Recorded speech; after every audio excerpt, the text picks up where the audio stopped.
হ্যাঁ ভাই কও। ভাই একজোড়া মোজার জুতা দেখা আছে। এটা দাও ভাই, স্কিপারের 1 নাম্বার জুতা। এই জুতা তুমি কোনেও পাবা না। তাহলে খাও মার কসম। গুরুজি দেও সে। কিসে? হ্যাঁ ভাই, কি অসুবিধা হয়েছে? কয় টাকা ভাই জুতা জোড়ার দাম?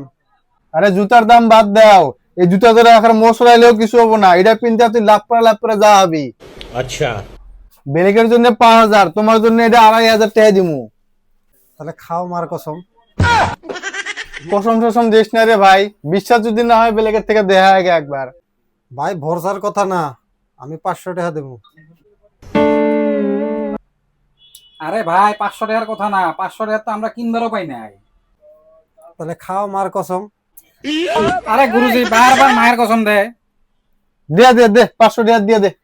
না ভাই নাও 500 টাকা নে। 300 টাকা দেবো। আরে জুতা হয়তো নাই, যা তুই এখান থেকে যা। আরে ভাই তুই এখানে জুতা নিয়ে বেড়াইছ না, খালি কসমে খেলে বেড়াইছ। যা জুতা তোর কাছে বেশ না, যা তুই এখান থেকে যা। নাই। নাই। তাহলে খাও মার কসম। আগাও।